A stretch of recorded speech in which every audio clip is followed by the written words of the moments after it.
Welcome to Gays Watch Degrassi, the podcast where my expertise and my skepticism shines a new rainbow on this Canadian after-school special. So, I know the content warnings are done alphabetically, but they really should be done by what's most prevalent. Okay, so you're referring to the fact... Alcohol use, foul language, sexual content, and violence. There's two of those that feature way more predominantly. No, I agree with you. It's inaccurate. And speaking of content warnings, this is pretty much the first episode where we've hit really intense themes. Pedophilia in the first episode. Yeah, I guess that was a little bit intense. And then I guess some people might take Ashley taking ecstasy to heart. But I want to... Who hasn't done ecstasy and instead of being embraced with love and empathy, called your friend a hig? I mean, we all had that experience where going to a rave, taking Molly, and then just breaking up with your friends, making a big scene. Maybe you even broke a vase. At the rave. Does she break a vase? Yeah, she does. But point being that this episode features sexual violence, sexual assault, so please be aware of that. I'm sure that if you're listening to this, you've seen these episodes time and time again like we have, but... Perhaps you skip them, like some of us do whenever their partner's rewatching it. Yeah, David doesn't like these episodes. He really is upset by these ones.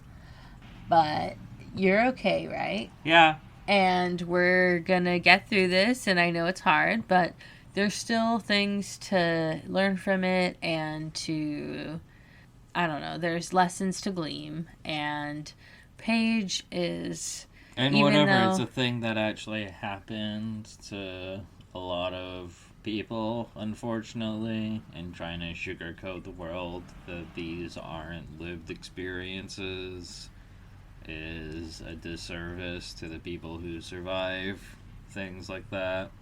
Mm-hmm. Definitely.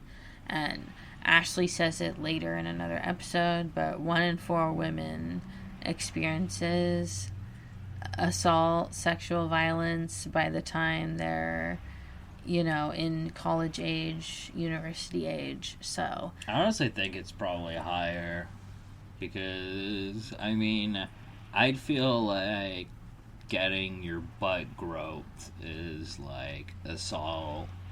And even as a dude, I've experienced getting my butt groped. And so I think it's like one of those, like, it's just so common that people are like, oh, that's not, that's just what people are like, someone didn't do X, Y, or Z, so it wasn't sexual assault. It's like, that's... Definitely. I have experienced something similar at a very young age, I think I was 12 or 13. Like, one of those situations, I don't know about you, but I was, like, on a trolley, and it's like, I don't know who did it, no way to know, and it's just...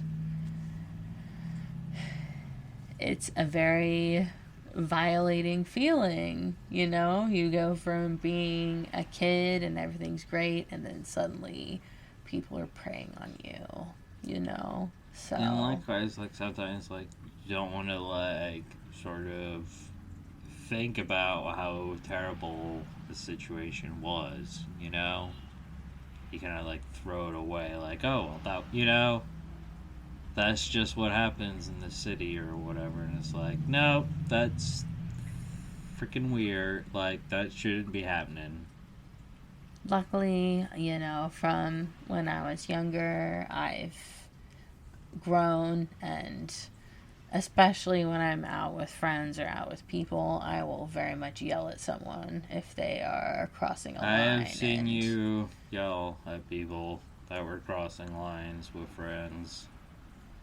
And it works because it's the only way to get the bouncers / security to notice things. Yeah. And their way, if you're at least a woman, you know, like... Yeah. Or like or me, present people as think... a woman. Yeah, people think I'm a woman. I'm not, but... will more likely... Yeah. I don't know, take your side as a way. You yell fuck it's not off like... at the top of your lungs at someone, then it makes the bouncers pay attention. So, you know, it's never your fault if you get assaulted, but don't be afraid to feel empowered and to speak up and scream and holler and, you know.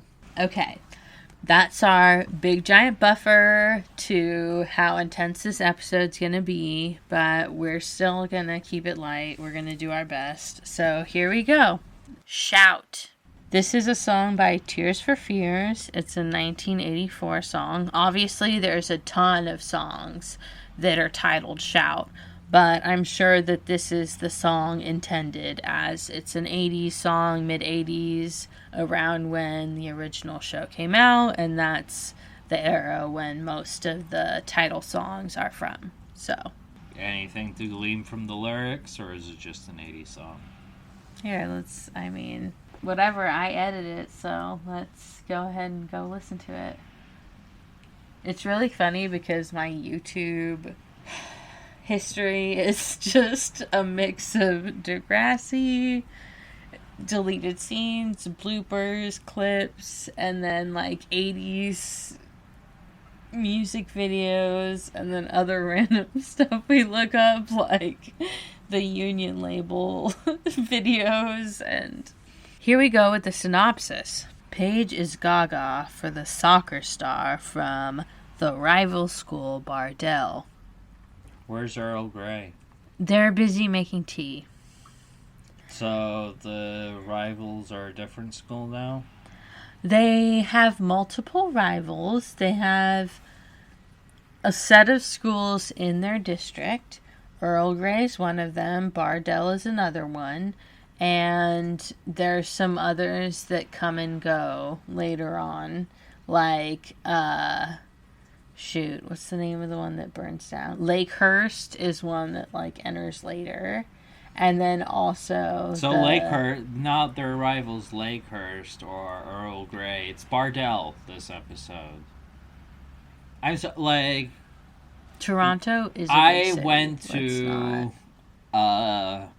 private school, so, like, we played against the other schools in the district, like the public schools. And, like, there's one rivalry. Like, there's one where it's, like, the team you have to beat. And the others, like, you realistically do not care. I don't know what it is for soccer and football for mine, but for rugby, you had to, like, they were the toughest team. Okay, but Toronto's way bigger than the city we live in. I still don't think, like, I don't know. This is current numbers, not back in the day. Hang on, let me see. So, the population's been somewhat steady through the 2000s. It's been above 2 million, closer to 3 million now. Whereas the city we live in, or I don't know, I guess... Okay, our county is 500,000. Okay, I'll give you that. So it's a big difference. Yeah. There's just automatically, they're going to be playing with more schools because there's more schools in Toronto. Even though our, like, city seems big, it's not. We do kind of... I'm not saying our city seems big. I'm just saying there's, like, a lot of rivalries. Like, suddenly this person's the rival, and now this is the rival team. And it would just be nice if there was a little consistency. Like, it would be nice instead of this guy being from Bardell if it was actually Earl Grey. Like, if they kept it, or if they just keep Bardell, or if they just kept Lakehurst. Like, if they just made it consistent, that would be... No, you're not wrong there. They're always introducing new schools that don't seem to exist. Like... They go through all these rivalries in these seasons, and they never mention Lakehurst. I mean, like I said, the only thing I can guess about is like I said, with different sports, there's different schools that you actually care to be. Because some schools suck at XYZ sport, but are really good at one sport. Paige is gaga for the soccer star from the rival school, Bardell. But when she goes to a party to see him, something terrible happens. Also, JT and Toby are fighting over their locker. This is one of the first examples of an episode where the A plot sort of is so intense that the existence of the B plot sort of is almost comical. And I usually try to connect the two stories in the synopsis, but comparing... I think the seriousness of the A plot needs to be juxtaposed to a different B plot that is comic relief. It's an interesting thing about Degrassi because they really go there with the plots, obviously, but at the same time, sometimes they... I mean, I guess it's showing, life goes on while something terrible's happening I to guess someone else. I'd say the one connection you could make for it is the fact that JT is, in future episodes, going to become a big part of Paige's, I don't know, not recovery, but her, and is one of her biggest supporters. And it also changes their dynamic from him just crushing on her to actually caring about her as a friend in future episodes. So their relationship, even though JT's kind of lost puppy at first, it becomes really sweet because he really supports her and is like you said, confident and an advocate or whatever for her while she's going through that stuff. So, alright, let's do it. Let's get into it. Yep. I started looking at my search history. Lacey Chabet, IMDb, Dragon Tales, Nudibranch. So, we're coming up in the scene. The cheerleaders are cheering for the Degrassi boys playing a soccer game. It's a little bit strange because they definitely don't play soccer outside of this episode. Paige isn't paying attention. She just has her eyes locked on Dean. She's not even cheering. I fucking hate his ass, so I can barely even say his name. I hate him. But he's a real Sigma male. I drink the blood of Sigma males. It's not even a thing. It's not a thing.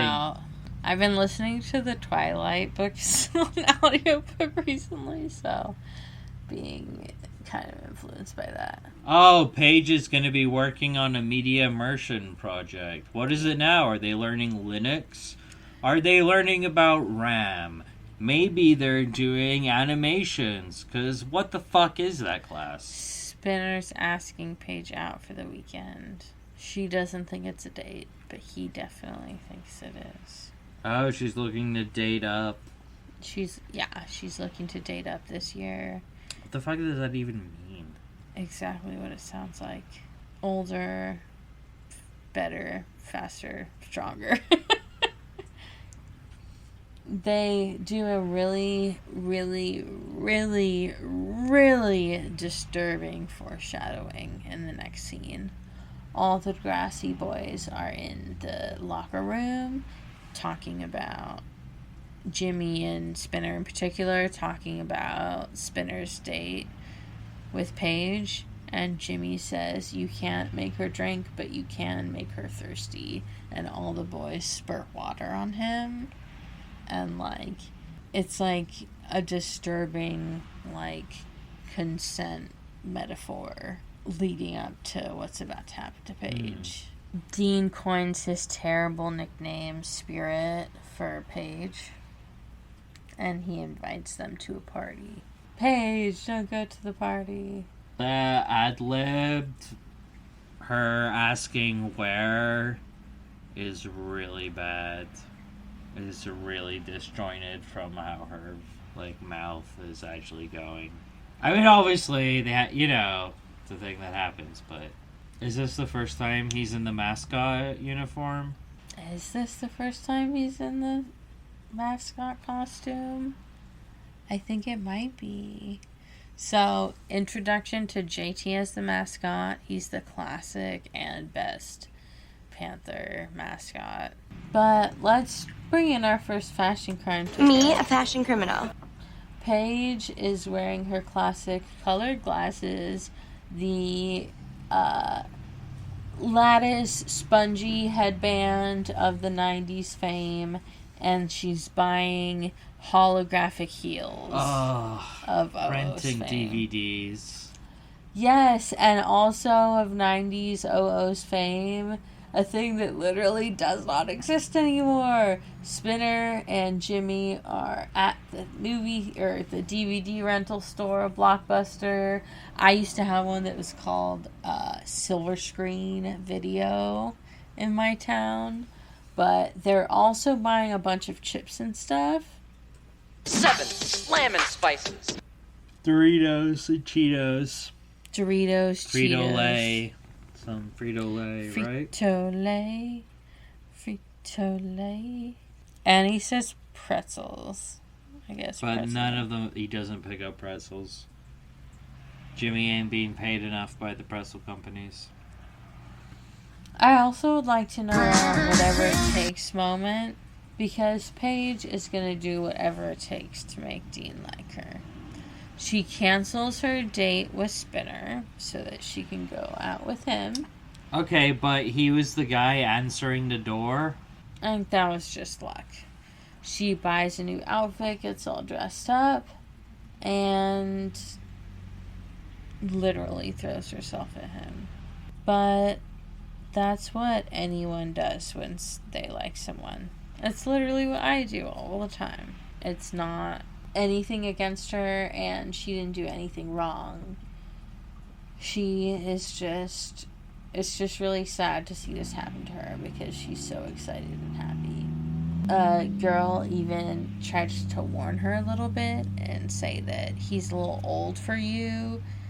Paige is a little bit catty and doesn't listen to her, but it's like, is that another victim? That's just so. Also, it's kind of weird. If you're, I don't know, if you're a girl and he was sus, wouldn't you be like, he's not who you think he is? Or something less vague than he's a little old for you when he's another high schooler, you know? What do you mean he's a little, we're in high school?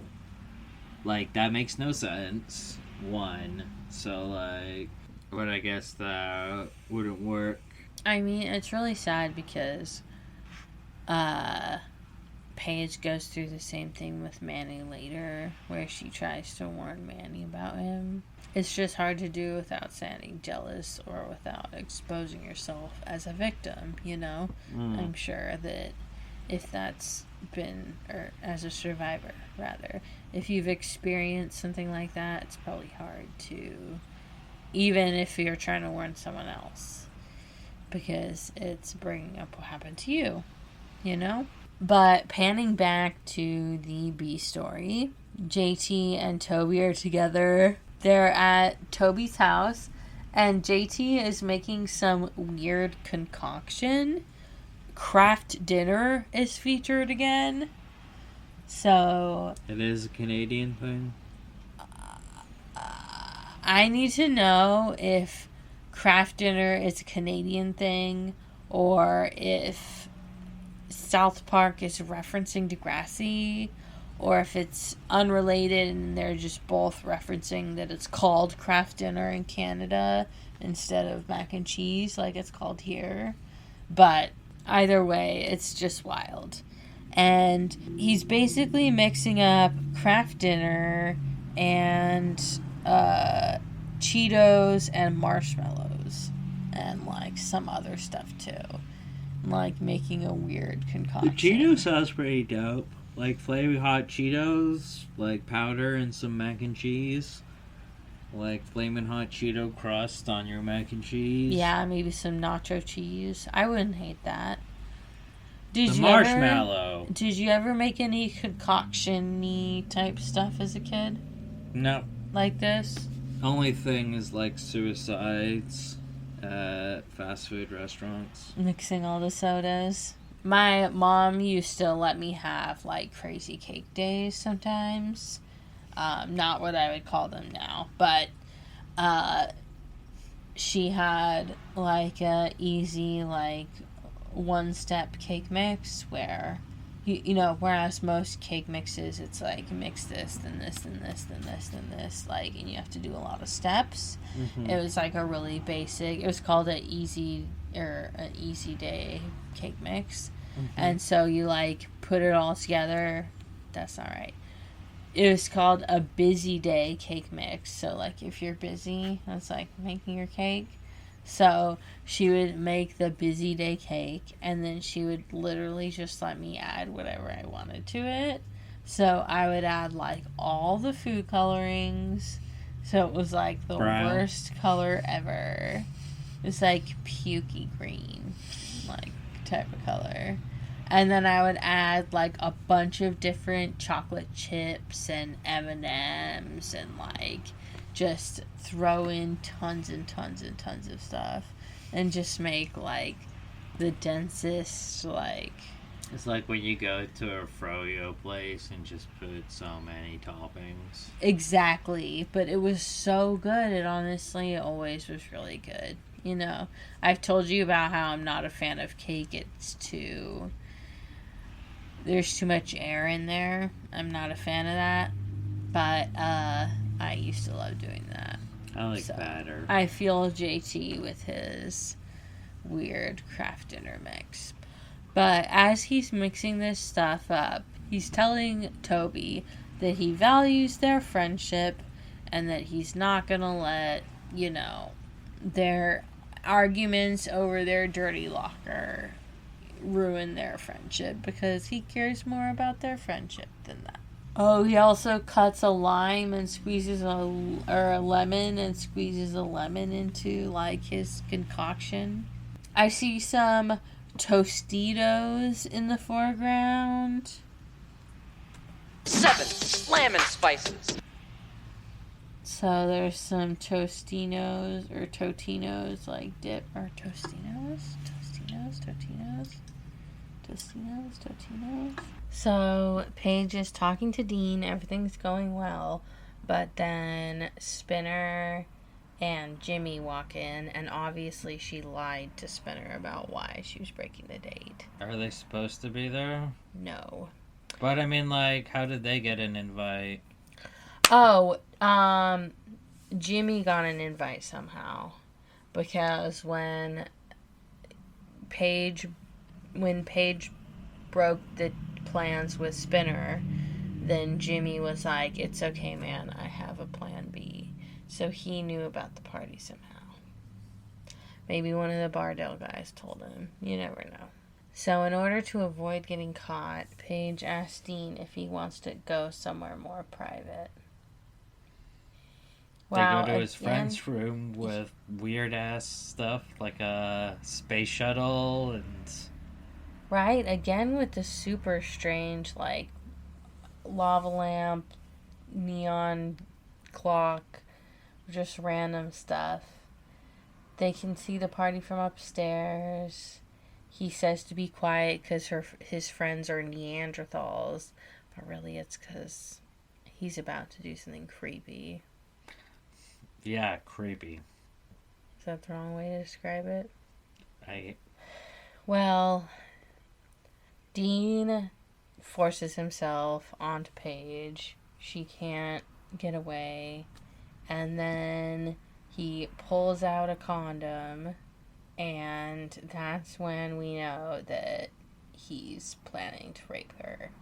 Also, the music gets intense? Yes, the music ramps up as this intense scene plays out. And it's just one of the more terrible scenes of Degrassi. Just like Emma with the creepy guy, Paige is stuck in this situation, and it just sucks. I believe we mentioned this previously, but 1 in 4 women experience sexual assault by the time they're college aged. So that's just the type of statistics that I can't handle. And didn't you once do a project about, is there more sexual assault on college campuses than the outside world? And it was no, it's the same. Yeah. There's a lot on both, essentially. It's the same amount, too much at both. So. People think or whatever that colleges are a hotbed for sexual assault, but it's just the entire world. It's just a mirror, yeah. Paige is having PTSD. She's not happy. She's acting crabby. People don't know why. Terry runs up she wants to hear what happened with Dean. Oh my gosh. They're all excited, and I guess Paige either doesn't know how to tell them that it went badly, or just is kind of trying to accept it as it is and just, steel wool sort of reaction. But Jimmy hears. Yeah, unfortunately, while they're talking, Jimmy overhears, so he's going to report back to Spinner. Paige doesn't have any of her essay done. She says that she worked all weekend, but that she forgot to send it to herself. I think that the subtext we're supposed to read is that she was just so upset all weekend that she didn't do anything.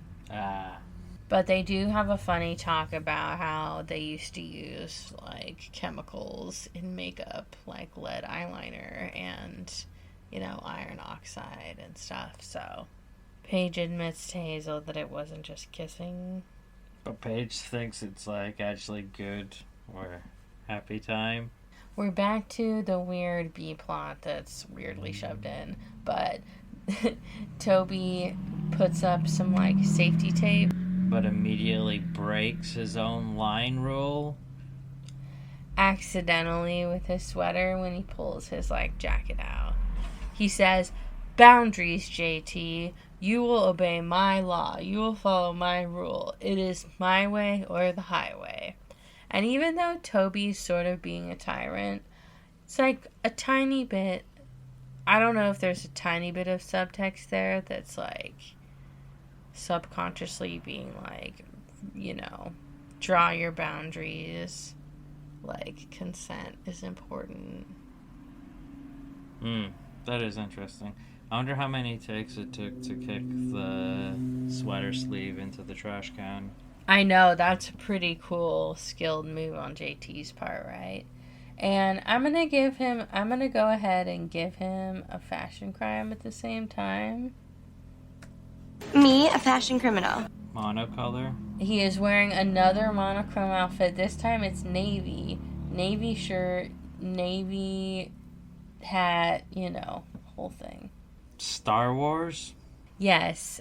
What year is this This from? is... I wrote in my notes in all caps, Star Wars Episode 1, exclamation point, exclamation point, exclamation Was it? point. Well, when did that come out? 2001. See, I think it's I think that this aired in 2002. So they might have recorded it. So they get it a year later. In Canada. That's really ridiculous. That can't be true. Duh, it's not. But it used to be kind of it'd be a week later. But Star Wars comes up because Spinner wants to take Paige to it, and Jimmy ends up saying, you should cool it on the page front because I heard that she hooked up with Dean. They were at that party we went to, and Spinner's like, no, but her grandma, I didn't see her there. Dun dun dun. He says that, yeah, that's because she was upstairs. So they're just confirming to each other that Paige blew him off and then, did it with Dean, even though we know that it was a lot more complicated than that, and Paige is in a lot of pain right now. And Dean is hell on earth and deserves nothing less than the worst. More pushing from Hazel. Hazel keeps pushing Paige for more and more information, and Paige doesn't want to talk about it, obviously, because, like we said, she is in pain. Uh-oh. Spinner's behind them and is kind of hearing them talking about it. Uh-oh. And Paige is being really mean, which in this situation just seems like Paige being Paige, but it's actually because she's, really traumatized, doesn't want to think about it, doesn't want to talk about it.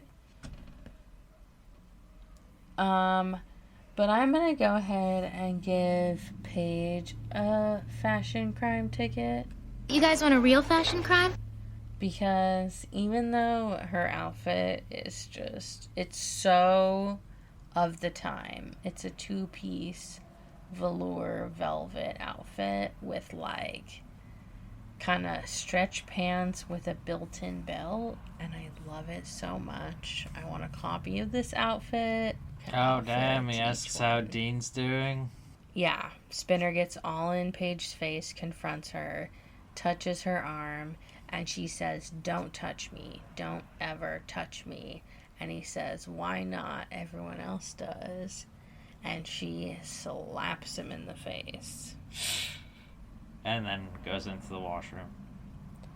Obviously, don't condone slapping people, but Paige, that was uncalled for by Spinner, and obviously really not what she needed to hear at that moment. No one knows, what she's gone through yet. So is JT just waiting there for him to come back and check out his sweater? I guess so. That's pettiness level elevated. I'm gonna waste my own time just so I can see what I ruined for you. That's a new level. Hazel tries to confront Paige.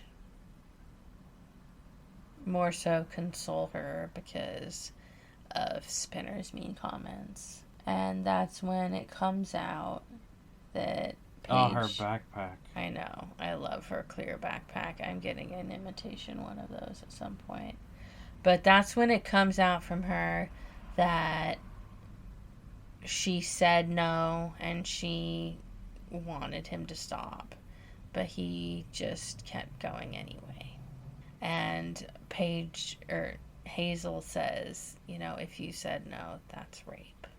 And Paige cries and cries, and she's very upset because she doesn't want to face the fact that this terrible thing happened to her. I'm sure that in her mind, she has this perfect life. Terrible things don't happen to her. And now she's having to face this, horrendous thing. Okay, so we're back to Mr. Raditch has found out about all the arguments that JT and Toby have been having. So he's come to set things straight in his classical Mr. Raditch way. He's always been annoying like this, even in the Degrassi Junior High when he was less authoritative. And he says to the boys, "Now, remember, what are the 3 C's?"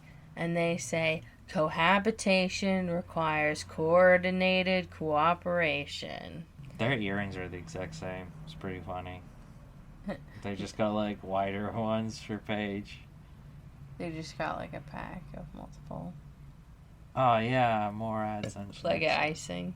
They got a 3-pack of different color earrings.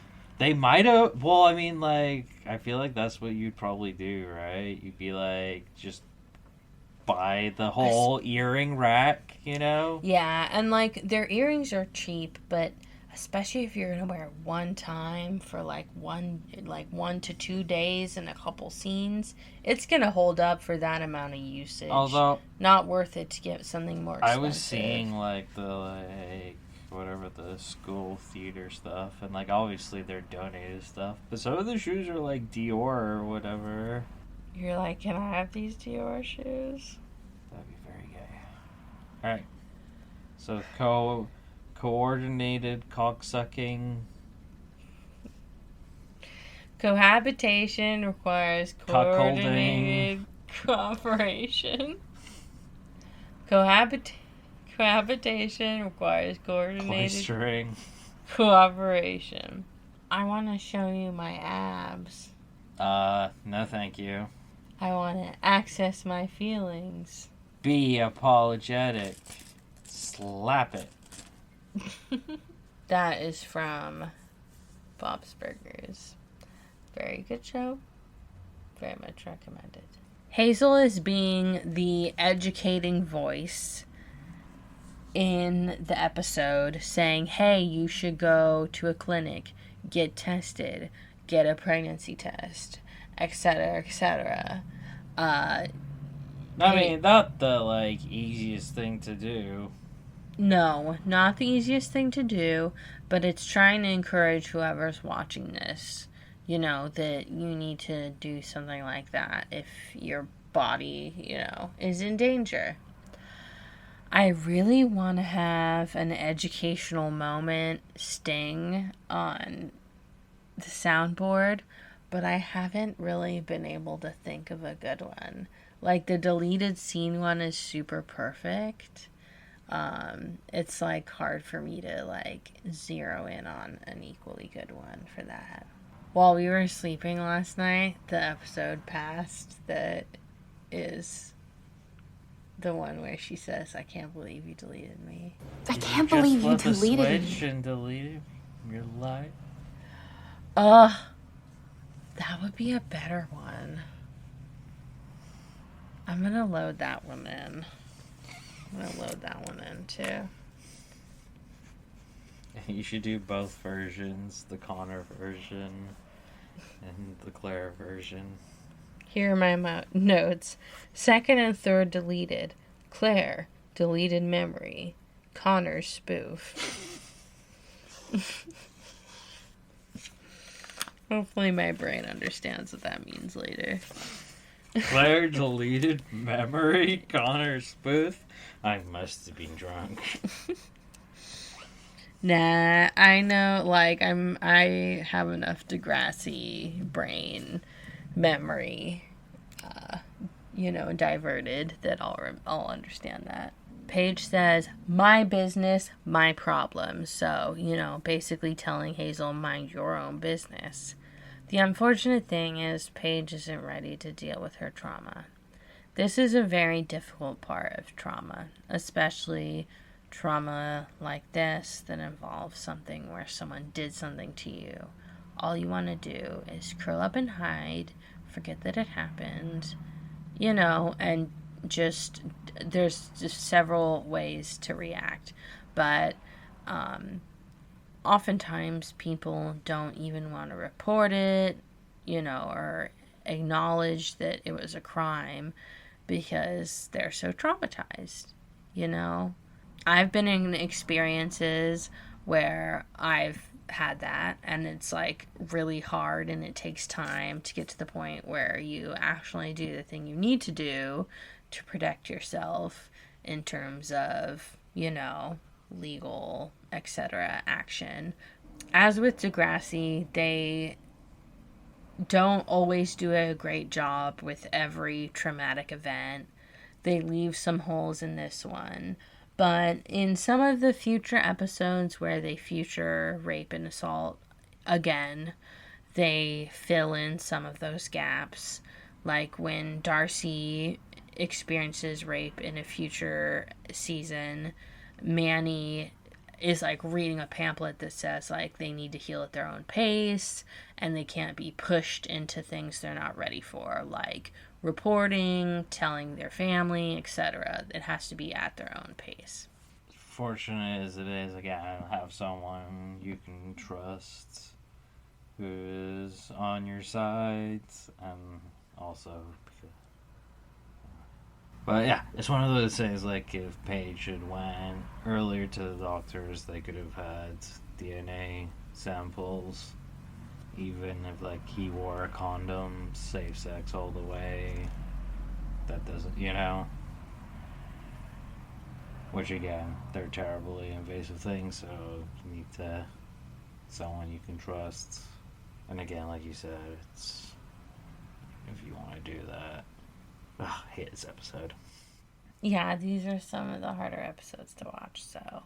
But buckle up, because this is just the beginning. On the trauma scale, I'll give this one a good 7, but, you know, wait till we ding hit those 10s. There's a few of them. Bracing myself. But that brings us to the end of part 1 of Shout. Paige is still in pain, and we will pick it up in part 2 of Shout. How will Paige deal with the aftermath of the horrible thing that's happened to her, and who will support her, who will not. Next time we'll listen to PMS Form. It's our first Degrassi band. See you then.